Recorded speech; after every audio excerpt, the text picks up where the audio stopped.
जहाँ जीवन है वहाँ मृत्यु भी निश्चित है। जीवन की परिसमाप्ति मृत्यु से ही होती है। इस ध्रुव सत्य को सभी ने स्वीकार किया है और यह प्रत्यक्ष दिखाई भी पड़ता है। इसलिए काल मृत्यु से आक्रांत मनुष्य की रक्षा करने में औषधि, तपश्चर्या, दान और माता पिता एवं बंधु बांधव आदि कोई भी समर्थ नहीं है। कोई भी हमें गरुड़ पुराण ग्रंथ की महिमा में यह बात लिखी है कि जो मनुष्य इसका सरद्वार इसको सुनता है, चाहे जैसे भी इसका पाठ करता है, वह यमराज की भयंकर यातनाओं को तोड़कर निष्पाप होकर भगवत प्राप्ति करता है। यह ग्रंथ बहुत ही पवित्र और पुण्यदायक है तथा सभी पापों का विनाशक एवं सुनने वालों की समस्त कामनाओं का पूरक है। श्री गरुड़ पुराण ग्रंथ, इसका सदैव श्रवण करना चाहिए। गरुड़ पुराण सारोद्धार का श्रवण रूपी यह कृत्य पितरों को मुक्ति प्रदान करने वाला, पुत्र विषयक अभिलाषा को पूर्ण करने वाला तथा इस लोक और परलोक में सुख प्रदान करने वाला है। जो इस पवित्र प्रेत कल्प को सुनता अथवा सुनाता है, वे दोनों ही पाप से मुक्त हो जाते हैं और कभी भी दुर्गति को प्राप्त नहीं होते। इसलिए समस्त दुखों को विनाश करने वाले तथा धर्म, अर्थ, काम और मोक्ष इस चतुर्विधि पुरुषार्थ को प्राप्त कराने वाले इस गरुड़ पुराण प्रेत कल्प को विशेष प्रयत्न करके अवश्य ही सुनना चाहिए और पितृपक्ष में इसको अवश्य ही सुनना और सुनाना चाहिए। इससे पितरों को, हमारे जो पूर्वज हैं जो मृत्यु को प्राप्त हो चुके हैं, उनको मुक्ति प्रदान होती है। वो चाहे अपने कर्मावश, चाहे जहाँ भी हो, किसी भी लोक में हो, यमलोक में हो, वो कष्ट से मुक्त रहते हैं।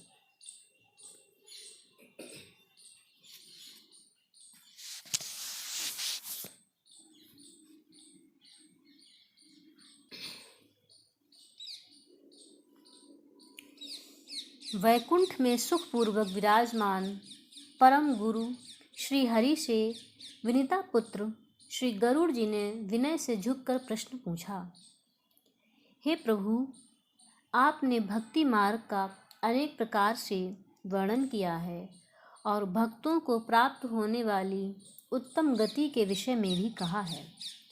अब हम भयंकर यम मार्ग के विषय में सुनना चाहते हैं। हमने सुना है कि आपकी भक्ति से विमुख प्राणी नरक में जाते हैं। भगवान का नाम सुगमतापूर्वक जो लेता है वो सुखी रहता है। जीव्या प्राणी के वश में है तो भी लोग नरक को जाते हैं क्योंकि वो भगवान का नाम नहीं लेते हैं। ऐसे अधम मनुष्यों को बार बार धिक्कार है। इसलिए हे भगवान, पापियों को जो गति प्राप्त होती है तथा यम मार्ग में जैसे वे अनेक प्रकार के दुख प्राप्त करते हैं, उसे आप मुझे बताएं, मुझे सुनाएं। तब भगवान बोले, हे पक्षेंद्र गरुड़, सुनो, मैं उस यम मार्ग के विषय में कहता हूँ जिस मार्ग से पापी जन नरक की यात्रा करते हैं मृत्यु के पश्चात, और जो सुनने वालों के लिए भी भयावह है, भयंकर है। हे तार्श, जो प्राणी सदा पाप परायण है, दया और धर्म से रहित है, जो दुष्ट लोगों की संगति में रहते हैं, सत्शास्त्र और सत्संगति से विमुख हैं, जो अपने को स्वयं प्रतिष्ठित मानते हैं, अहंकारी हैं तथा धन और मान के मद से चूर हैं, आसुरी शक्ति को प्राप्त हैं तथा दैवी संपत्ति से रहित हैं, जिनका चित्त अनेक विषयों में आसक्त होने से भ्रांत है, जो मोह के जाल में फंसे हैं और कामनाओं के भोग में ही लगे हैं। ऐसे व्यक्ति अपवित्र नरक में गिरते हैं। जो लोग ज्ञानशील हैं वे परम गति को प्राप्त होते हैं। पापी मनुष्य दुखपूर्वक यम यातना प्राप्त करते हैं। पापियों को इस लोक में जैसे दुख की प्राप्ति होती है और मृत्यु के पश्चात वे जैसी यातना को प्राप्त होते हैं, उसे सुनो। यथोपार्जित पुण्य और पाप के फलों को पूर्व में भोग कर कर्म के संबंध से उसे कोई शारीरिक रोग हो जाता है। मानसिक रोग आदि और व्याधि शारीरिक रोग से युक्त तथा जीवन धारण करने की आशा से उत्कंठित उस व्यक्ति की जानकारी के बिना ही सर्प की भांति बलवान काल उसके समीप आ जाता है। उस मृत्यु की संप्राप्ति की स्थिति में भी उसे वैराग्य नहीं होता, यानी कि जब वो मरने वाला होता है, मरने के टाइम भी उसे वैराग्य नहीं होता है। वो सदा संसार का ही चिंतन करता है। उसने जिनका भरण पोषण किया था उन्हीं के द्वारा उसका भरण पोषण होता है। वृद्धावस्था के कारण विकृत रूप वाला और मरणाभिमुख वह व्यक्ति घर में अवमान पूर्वक दी हुई वस्तु को कुत्तों की भांति खाता हुआ जीवन व्यतीत करता है। वह रोगी हो जाता है, उसे मंदाग्नि हो जाती है और उसका आहार तथा सभी चेष्टाएं कम हो जाती हैं। प्राणवायु के बाहर निकलते समय आंखें उलट जाती हैं, नाड़ियां कफ से रुक जाती हैं, उसे खांसी और सांस लेने में प्रयत्न करना पड़ता है तथा कंठ से घुर्र घुर्र से शब्द निकलने लगते हैं। चिंतामग्न स्वजनों से घिरा हुआ तथा सोया हुआ वह व्यक्ति काल पाश के वशीभूत होने के कारण बुलाने पर भी नहीं बोलता। इस प्रकार कुटुंब के भरण पोषण में ही निरंतर लगा रहने वाला अजितेंद्रिय व्यक्ति अंत में रोते बिलखते बंधु बांधवों के बीच उत्कट वेदना से संज्ञा शून्य होकर मर जाता है। हे गरुण, उस अंतिम क्षण में प्राणी को व्यापक दिव्य दृष्टि प्राप्त हो जाती है, जिससे वह लोक परलोक को एकत्र देखने लगता है। अतः चकित होकर वह कुछ भी कहना नहीं चाहता। यमदूतों के समीप आने पर सभी इंद्रियां विकल हो जाती हैं, चेतना जड़ भूत हो जाती है और प्राण चलायमान हो जाते हैं। आतुर काल में प्राणवायु के अपने स्थान से चल देने पर एक क्षण भी एक कल्प के समान प्रतीत होता है और सब बिच्छुओं के डंक मारने के जैसी पीड़ा होती है। वैसी पीड़ा का उस समय उसे अनुभव होने लगता है जब उसके प्राण निकलने वाले होते हैं। वह मरणासन्न व्यक्ति मुंह से झाग उगलने लगता है और उसका मुंह लार से भर जाता है। पापी जनों के प्राणवायु अधोद्वार गुदा मार्ग से निकलते हैं।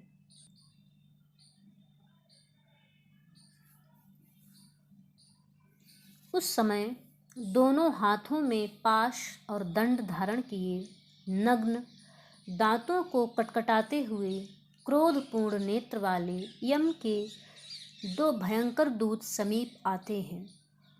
उसके केश ऊपर की ओर उठे होते हैं, वे कौवे के समान काले होते हैं और टेढ़े मुख वाले होते हैं तथा उनके नख आयुध की भांति होते हैं। उन्हें देखकर भयभीत हृदय वाला वह मरणासन्न प्राणी मलमूत्र का विसर्जन त्याग कर देता है। उसे मलमूत्र हो जाता है। अपने पांच भौतिक शरीर से हाय हाय करते हुए निकलता हुआ तथा यमदूतों के द्वारा पकड़ा हुआ वह अंगुष्ठ मात्र प्रमाण का पुरुष अपने घर को देखता हुआ यमदूतों के द्वारा यातना से देह से ढक करके गले में बलपूर्वक पाशों से बांधकर सुदूर यम मार्ग पर यातना के लिए उसी प्रकार ले जाया जाता है जिस प्रकार राजपुरुष दंडनीय अपराधी को ले जाते हैं। इस प्रकार ले जाए जाते हुए उस जीव को यम के दूत तर्जना करके डराते हैं और नरकों के तीव्र भय का पुनः पुनः वर्णन करते हैं। कहते हैं, रे दुष्ट, शीघ्र चल, तुम यमलोक जाओगे। आज तुम्हें हम सब कुंभी पाक आदि नरकों में शीघ्र ही ले जाएंगे। इस प्रकार यमदूतों की वाणी तथा बंधु बांधवों का रुदन सुनता हुआ वह जीव जोर से हाहाकार करके विलाप करता है और यमदूतों के द्वारा प्रताड़ित किया जाता है। यमदूतों की तर्जनाओं से उसका हृदय विदीर्ण हो जाता है, वह कांपने लगता है। रास्ते में उसे कुत्ते काटते हैं और अपने पापों का स्मरण करता हुआ वह पीड़ित जीव यम मार्ग में चलता है। भूख और प्यास से पीड़ित होकर सूर्य दावाग्नि एवं वायु के झोंकों से संतप्त होते हुए और यमदूतों द्वारा पीठ पर कोड़े से पीटे जाते हुए उस जीव को तपी हुई बालू से पूर्ण एवं विश्राम रहित जल रहित मार्ग पर असमर्थ होते हुए भी बड़ी कठिनाई से चलना पड़ता है। थक कर जगह जगह गिरता है और मूर्छित होता है। वह पुनः उठकर पापी जनों की भांति अंधकारपूर्ण यमलोक में ले जाया जाता है। 2 अथवा 3 मुहूर्त में वह मनुष्य वहाँ पहुँचाया जाता है और यमदूत उसे घोर नरक यातनाओं को दिखाते हुए उसे नरकलोक ले जाते हैं। मुहूर्त मात्र में यम को और नारकीय यातनाओं को भय को देखकर वह व्यक्ति यम की आज्ञा से आकाश मार्ग से यमदूतों के साथ पुनः मनुष्यलोक में चला जाता है। मनुष्यलोक में आकर अनादि वासना से बद्ध वह जीव देह में प्रविष्ट होने की इच्छा करता है, किंतु यमदूतों द्वारा पकड़कर पाश में बांध दिए जाने से भूख और प्यास से अत्यंत पीड़ित होकर रोता है। हे तार्क्ष, वह पातकी प्राणी पुत्रों से दिए हुए पिंड तथा आतुर काल में दिए हुए दान को प्राप्त करता है, तो भी उस नास्तिक को तृप्ति नहीं होती, क्योंकि उसने जीवन रहते कभी भगवान का ध्यान नहीं किया, कभी भगवान का नाम नहीं लिया, कभी किसी की सेवा नहीं की, हमेशा पाप ही करता रहा, दूसरों को सताता रहा। पुत्रादि के द्वारा पापियों के उद्देश्य से किए गए श्राद्ध, दान तथा जलांजलि उनके पास ठहरती नहीं, अतः पिंडदान का भोग करने पर भी वे क्षुधा से व्याकुल होकर यम मार्ग में जाते हैं। जिनका पिंडदान नहीं होता वे प्रेत रूप में होकर कल्प पर्यंत निर्जन वन में बहुत दुखी होकर भ्रमण करते रहते हैं। सैकड़ों करोड़ कल्प बीत जाने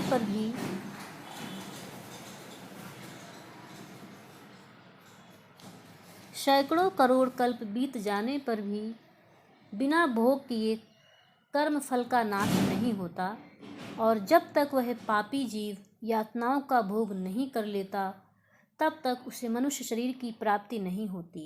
हे पक्षी, इसलिए पुत्र को चाहिए कि वह 10 दिनों तक प्रतिदिन पिंडदान करे।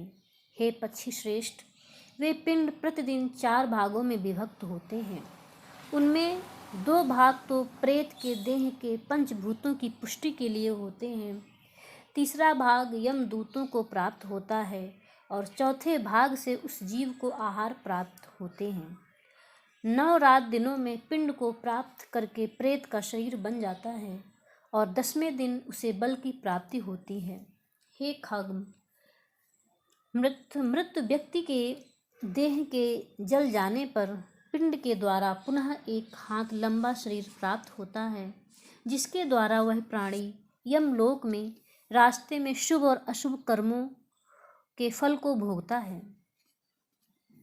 पहले दिन जो पिंड दिया जाता है उससे उसका सिर बनता है, दूसरे दिन के पिंड से गर्दन और कंधे तथा तीसरे दिन के पिंड से हृदय बनता है, चौथे पिंड से पीठ बनती है, 5वें से नाभि, 6ठे तथा 7वें पिंड से कमर और गुप्तांग उत्पन्न होते हैं, 8वें पिंड से जांघें और 9वें पिंड से घुटने तथा पैर बनते हैं। इस प्रकार 9 पिंड से देह को प्राप्त करके 10वें पिंड से उसकी क्षुधा और तृषा, भूख प्यास, ये दोनों जागृत होते हैं। इस पिंडज शरीर को प्राप्त करके भूख और प्यास से पीड़ित जीव 11वें तथा 12वें दिन 2 दिन भोजन करता है। 13वें दिन यमदूतों के द्वारा बंदर की तरह बंधा हुआ वह प्राणी अकेला उस यम मार्ग में जाता है।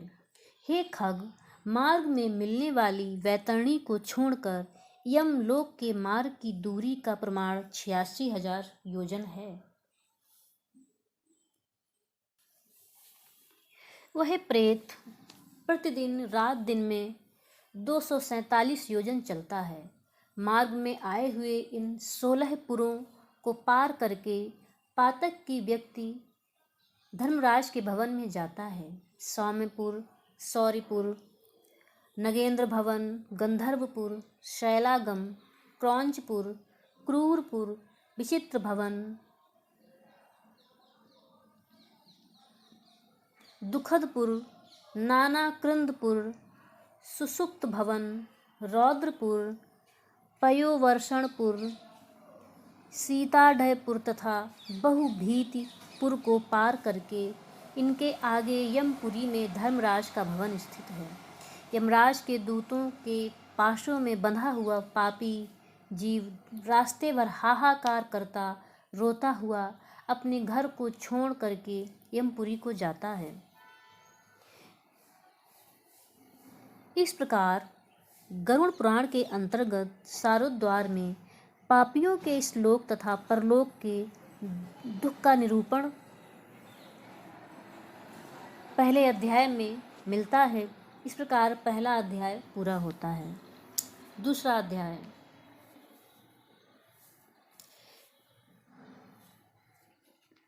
आपको बताते चलें कि इस समय पितृपक्ष चल रहा है और पितृपक्ष में हमारे पूर्वज, हमारे पितरों की पूजा होती है।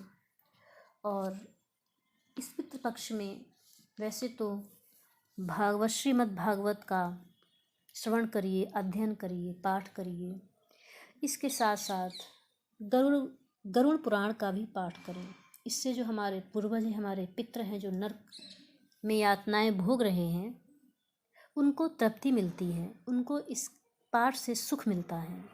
इसलिए पितृपक्ष में हमें गरुड़ पुराण का श्रवण अवश्य करना चाहिए, पठन पाठन करना चाहिए अपने पितरों के लिए। आइए दूसरा अध्याय सुनते हैं।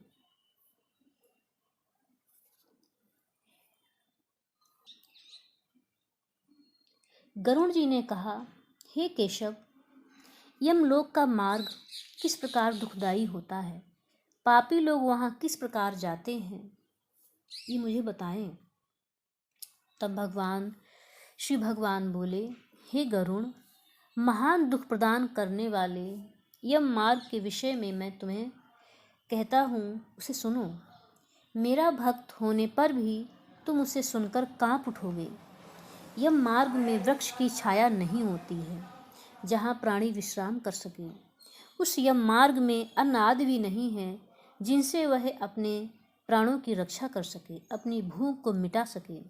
हे खग, वहाँ कहीं जल भी नहीं है जिस जल को पीकर वो अपनी प्यास को बुझा सके। वहाँ प्रलय काल की भांति 12 सूर्य तपते रहते हैं। उस मार्ग में जाता हुआ पापी कभी बर्फीली हवा से पीड़ित होता है तथा कभी कांटे चुभते हैं और कभी महाविषधर सर्पों के द्वारा डसा जाता है। वह पापी कहीं सिंहों, व्याघ्रों और भयंकर कुत्तों द्वारा खाया जाता है, कहीं बिच्छुओं द्वारा डसा जाता है और कहीं उसे आग से जलाया जाता है। तब कहीं अति भयंकर महान असित पत्रवन नामक नरक में वह पहुँचता है, जो 2000 योजन विस्तार वाला कहा गया है। इसीलिए हमारे संत कहते हैं ना कि जीवों को मार कर मत खाओ, जीवों का भक्षण मत करो। जो लोग मांसाहार करते हैं, जो मनुष्य मांसाहार करता है, उसे यही यातनाएं मिलती हैं यम मार्ग में। जिन जिन जीवों को वह मार मार के खाता है या किसी भी तरह से उनका सेवन करता है, पशुओं का, पक्षियों का, वो सारे उसे यम मार्ग में मिलते हैं और वही पशु पक्षी उसे खाते हैं। इसीलिए हमारे सनातन धर्म में ये कहा गया है कि जीवों की हत्या मत करो। वह उन कौवों, उल्लुओं, वटों, गीधों, सर्गों तथा डांसों से व्याप्त होता है। उसमें चारों ओर दावाग्नि व्याप्त है। असित पत्र के पत्तों से वह जीव उस वन में छिन्न भिन्न हो जाता है। कहीं अंधे कुएं में गिरता है, कहीं विकट पर्वत से गिरता है, कहीं छुरे की धार पर चलता है तो कहीं टीलों के ऊपर चलता है, कहीं घने अंधकार में गिरता है, कहीं उग्र भयंकर उत्पन्न करने वाले जल में गिरता है, कहीं जोंकों से भरे हुए कीचड़ में गिरता है तो कहीं जलते हुए कीचड़ में गिरता है, कहीं तपी हुई बालू से व्याप्त और कहीं धधकते हुए ताम्रमय मार्ग, कहीं अंगार की राशि और कहीं अत्यधिक धुएं से भरे हुए मार्ग पर उसे चलना पड़ता है।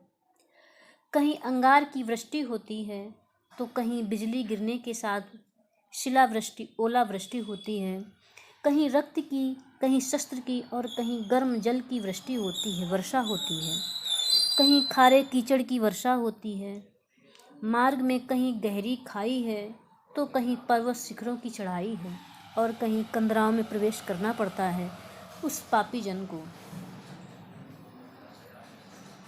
मार्ग में कहीं घना अंधकार है तो कहीं दुख से चढ़ी जाने योग्य शिलाएं हैं, कहीं मवाद, रक्त तथा विष्ठा से भरे हुए तालाब होते हैं।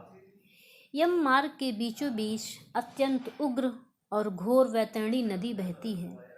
वह देखने पर दुखदायिनी हो तो क्या आश्चर्य है, उसकी वार्ता ही भय देने वाली है। वह 100 योजन चौड़ी है, उसमें पीव, मवाद, रक्त बहते रहते हैं। हड्डियों के समूह से तट बने हैं, उसके तट पर हड्डियों का ढेर लगा रहता है। मांस और रक्त के कीचड़ वाली वह नदी दुख से पार करने वाली है। अथाह गहरी और पापियों के द्वारा दुखपूर्वक पार की जाने वाली वह नदी केशव रूपी, हरे कृष्ण, केश रूपी सेवार से भरी होने के कारण दुर्गम है। वह विशाल काय घड़ियालों से व्याप्त है और सैकड़ों प्रकार के घोर पक्षियों से आवृत है। हे गरुण, आए हुए पापी को देखकर वह नदी ज्वाला और धूम से भरकर कड़ाह में रखे घृत की भांति खौलने लगती है।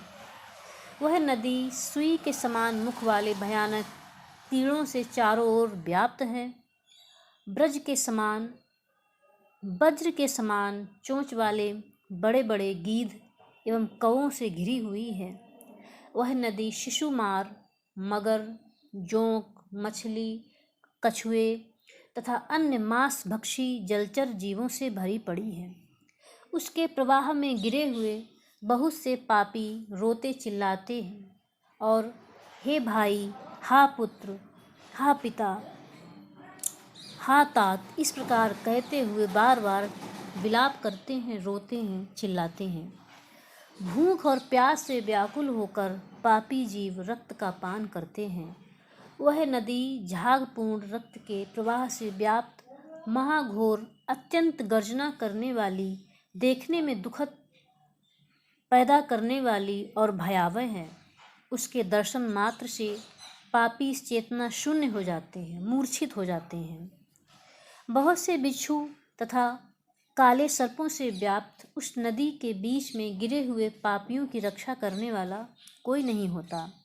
उसके सैकड़ों हजारों भंवरों में पड़कर पापी पाताल में चले जाते हैं, क्षण भर में पाताल में रहते हैं और एक क्षण में ही ऊपर चले आते हैं। हे खग, वह नदी पापियों के गिरने के लिए ही बनाई गई है। उसका पार नहीं देखता। वह अत्यंत दुखपूर्वक तरने योग्य तथा दुख देने वाली है। इसीलिए कहा जाता है कि अपराध मत करो, पाप मत करो, छल से किसी का धन मत छीनो, कपट मत करो, दुख मत दो दूसरों को, क्योंकि ये सब हमको भोगना पड़ेगा, भुगतना पड़ेगा।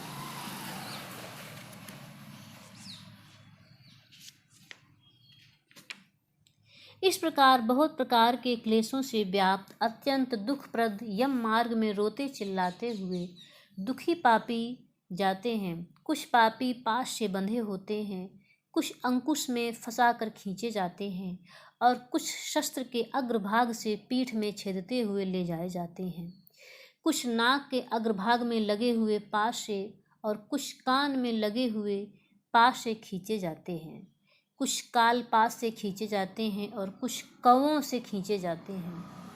हे खग, वे पापी गर्दन, हाथ तथा पैर में जंजीर से बंधे हुए तथा अपनी पीठ पर लोहे के भार को ढोते हुए मार्ग पर चलते हैं। अत्यंत घोर यमदूतों द्वारा मुदगरों से पीटे जाते हुए वे मुख से रक्त बमन करते हुए तथा बमन किए हुए रक्त को पुनः पीते हुए जाते हैं। उस समय अपने दुष्कर्मों को सोचते हुए प्राणी अत्यंत ग्लानि का, अत्यंत दुख का अनुभव करते हैं और अतीव दुखी होकर यमलोक को जाते हैं। इस प्रकार यम मार्ग में जाता हुआ वह मंदबुद्धि प्राणी हा पुत्र, हा पौत्र अपने परिजनों को याद करता हुआ, पुत्र पौत्रों को पुकारते हुए हाय हाय इस प्रकार विलाप करते हुए पश्चाताप की ज्वाला से जलता रहता है। वह विचार करता है कि महान पुण्य के संबंध से मनुष्य जन्म प्राप्त होता है और उसे प्राप्त करके भी मैंने धर्म आचरण नहीं किया। यह मैंने क्या किया? मैंने दान नहीं दिया, किसी भूखे को भोजन नहीं दिया, अग्नि में कभी हवन नहीं किया, कभी भगवान का नाम नहीं जपा, कभी देवी देवताओं की पूजा नहीं की, विधि विधान से कभी किसी तीर्थ में नहीं गए। हे जीव, जो तुमने किया है उसी का फल भोगो। ये आवाज़ आती है। हे देही, तुमने ब्राह्मणों को कभी दान नहीं दिया, देव नदी गंगा का सहारा कभी नहीं लिया, गंगा स्नान नहीं किया, सत्पुरुषों की कभी सेवा नहीं की, कभी भी दूसरों का कोई परोपकार नहीं किया। इसलिए हे जीव, जो तुमने किया है मनुष्य काल में, अब उसी का फल भोगो। कुछ अलग से नहीं तुम्हें मिला है, जो तुमने जीवन रहते सब किया है, अब उसी फल को भोगो।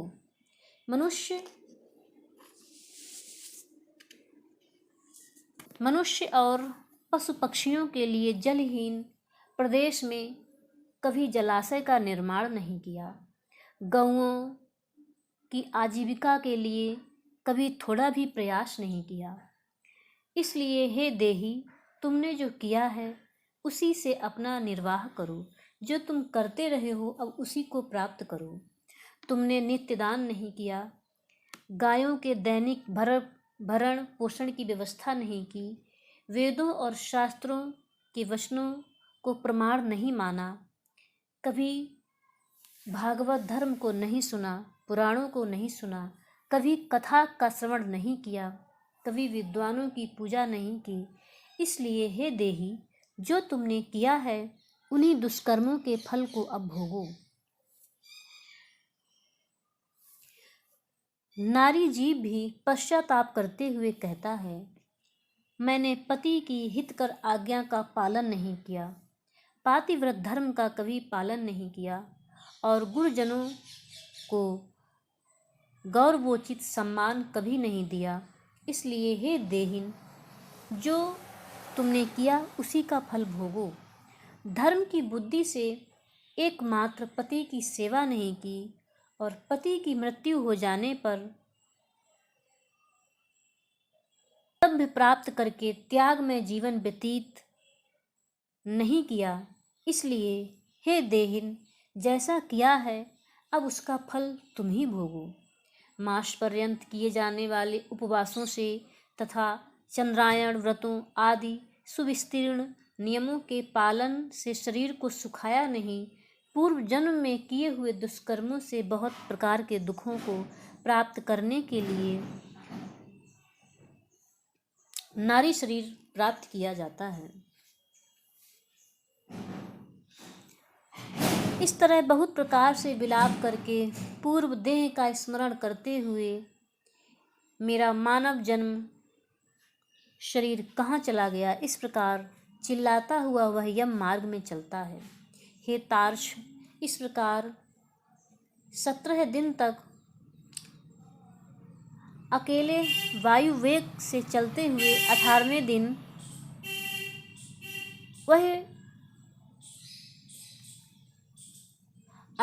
दिन वह प्रेत सौम्यपुर में जाता है।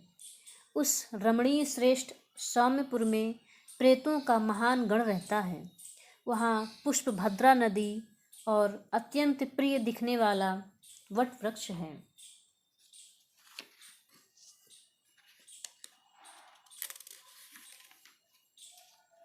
उस पुर में यमदूतों द्वारा उसे विश्राम कराया जाता है। वहाँ दुखी होकर वह स्त्री पुत्रों के द्वारा प्राप्त सुखों का स्मरण करता है। वह अपने धन, भृत्य और पौत्र आदि के विषय में जब सोचने लगता है तो वहाँ रहने वाले यम के किंकर उसे इस प्रकार कहते हैं, धन कहाँ है, पुत्र कहाँ है, पत्नी कहाँ है, पति कहाँ है, मित्र कहाँ है, बंधु बांधव कहाँ है। हे मूढ़, हे मूर्ख, हे मूढ़, हे मूर्ख, जीव अपने कर्मोपार्जित फल को ही भोगता है, इसलिए सुदीर्घ काल तक इस यम मार्ग पर चलो। हे परलोक के राही, तू यह जानना चाहता है कि राहगीरों का बल और संबल पाथेय ही होता है, जिसके लिए तूने प्रयास तो किया ही नहीं। तू यह भी जानता था कि तुम्हें निश्चित ही उस मार्ग पर चलना है और उस रास्ते पर कोई भी लेन देन नहीं हो सकता, कोई तुम्हें वहाँ बचा नहीं सकता। यह मार्ग तो बालकों को भी विदित रहता है। हे मनुष्य, क्या तुमने इसे सुना नहीं था? तुमने ब्राह्मणों के, संतों के मुख से पुराणों के वचन सुने नहीं थे? इस प्रकार कहकर मुदगरों से पीटा जाता हुआ वह जीव गिरते पड़ते दौड़ते हुए बलपूर्वक पासों से खींचा जाता है। यहाँ स्नेह अथवा कृपा के कारण पुत्र पौत्रों द्वारा दिए हुए मासिक पिंड को खाता है। उसके बाद वह जीव सौरीपुर को प्रस्थान करता है। उस सौरीपुर में काल के रूप को धारण करने वाला जंगम नामक राजा रहता है। उसे देखकर वह जीव भयभीत होकर विश्राम करना चाहता है। उस पुर में गया हुआ वह जीव अपने स्वजनों द्वारा दिए हुए त्रैपाक्षिक अन्न जल को खाकर उस पुर को पार करता है। उसके बाद शीघ्रतापूर्वक वह प्रेत नगेंद्र भवन की ओर जाता है और वहाँ भयंकर वनों को देखकर रोता है, चिल्लाता है, डर कर दुखी होता है।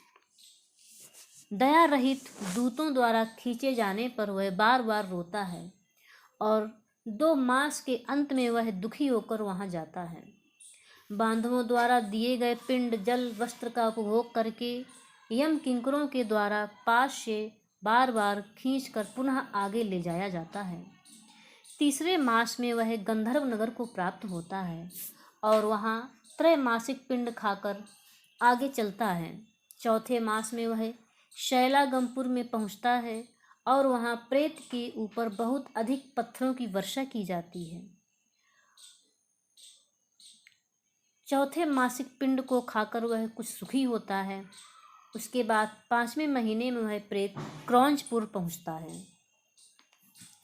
क्रौंचपुर में स्थित वह प्रेत वहाँ बांधवों द्वारा हाथ से दिए हुए 5वें मासिक पिंड को खाकर आगे क्रूरपुर की ओर चलता है। 5.5 मास के बांधवों द्वारा प्रदत्त ऊन 60 मासिक पिंड और घटदान से तृप्त होकर वह वहाँ आधे मुहूर्त तक विश्राम करके यमदूतों के द्वारा डराए जाने पर दुख से कांपता हुआ उस पुर को छोड़कर चित्रभवन नामक पुर को जाता है, जहाँ यम का छोटा भाई विचित्र नाम वाला राजा राज्य करता है। उस विशाल शरीर वाले राजा को देखकर वह जीव डर से भागने लगता है।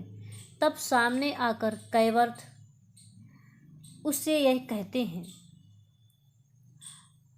हम इस महावैतरणी नदी को पार करने वालों के लिए नाव लेकर आए हैं। यदि तुम्हारा इस प्रकार का पुण्य हो तो इसमें तुम बैठ सकते हो। तत्वदर्शी मुनियों ने दान को ही वितरण कहा है। यह वैतरणी नदी वितरण के द्वारा ही पार की जा सकती है, इसलिए इसको वैतरणी कहा जाता है। इसलिए कहा गया है कि हमें दान अवश्य करना चाहिए और दान देख के करना चाहिए, सही पात्र को करना चाहिए, सही जगह करना चाहिए, तभी उसका फल प्राप्त किया जा सकता है।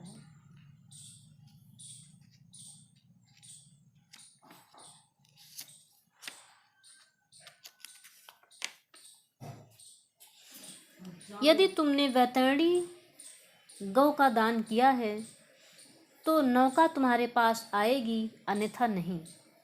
उनके ऐसे वचन सुनकर प्रेत हा दैव ऐसा कहता है।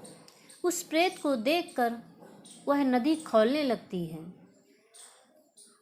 वह प्रेत हा दैव हाहाकार इसलिए करता है क्योंकि उसने जीवन रहते कभी कोई सुकर्म किया ही नहीं, सदा पापाचार में ही लिप्त रहा, इसलिए वह रोता चिल्लाता है, क्योंकि वह जानता है कि हमने कभी कुछ अच्छा कार्य किया ही नहीं है।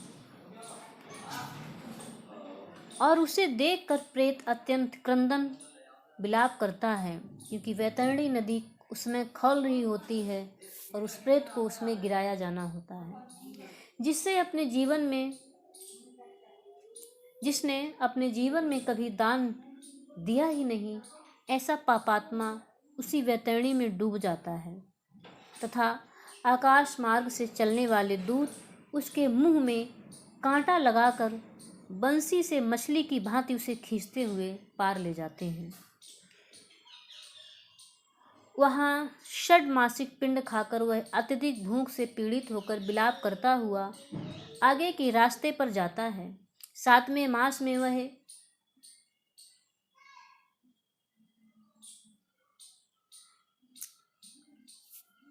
अगलेपुर को जाता है और वहां अपने पुत्रों द्वारा दिए हुए 7वें मासिक पिंड को खाता है। हे पक्षीराज गरुड़, उस पुर को पार कर वह दुखद नामक पुर को जाता है। आकाश मार्ग से जाता हुआ वह महान दुख प्राप्त करता है। वहां 8वें मास में दिए हुए पिंड को खाकर आगे बढ़ता है और 9वां मास पूर्ण होने पर नाना क्रंदपुर को प्राप्त होता है। वहाँ क्रंदन करते हुए रोते हुए अनेक भयावह क्रंदगणों को देखकर वह स्वयं शून्य हृदय वाला जीव दुखी होकर आक्रंदन करने लगता है, रोने चिल्लाने लगता है। उस पुर को छोड़कर वह यमदूतों के द्वारा भयभीत किया जाता है और 10वें महीने में अत्यंत कठिनाई से सुतप्त भवन नामक नगर में पहुंचता है। वहाँ पुत्रादि से पिंडदान जलांजलि प्राप्त करके भी सुखी नहीं होता। 11वां मास पूरा होने पर वह रौद्रपुर को जाता है और पुत्रादि के द्वारा दिए हुए 11 मासिक पिंड को खाता है। 11.5 मास बीतने पर वह जीव पयोवर्षण नामक नगर में पहुँचता है। वहाँ प्रेतों को दुख देने वाले मेघ घनघोर वर्षा करते हैं। वहाँ पर दुखी वह प्रेत ऊनाब्दिक श्राद्ध के पिंड को खाता है।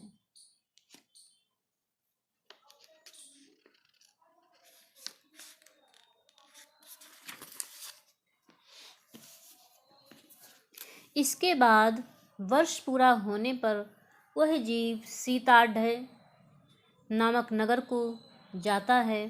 वहाँ हिम से 100 गुनी अधिक ठंड पड़ती है।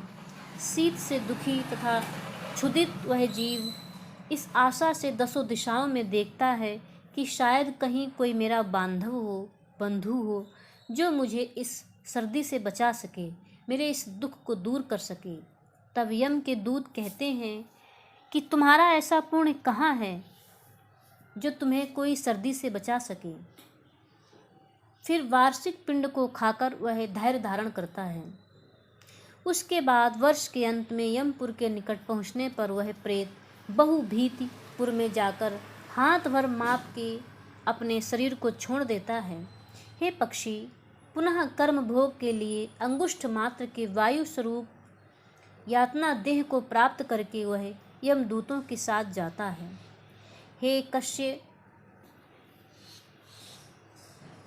हे कश्य पात्मज, जिन्होंने और्ध्वदैहिक मरणकालिक दान नहीं दिए हैं, वे यमदूतों द्वारा दृढ़ रस्सियों से बंधे हुए अत्यंत कष्ट से यमपुर को जाते हैं।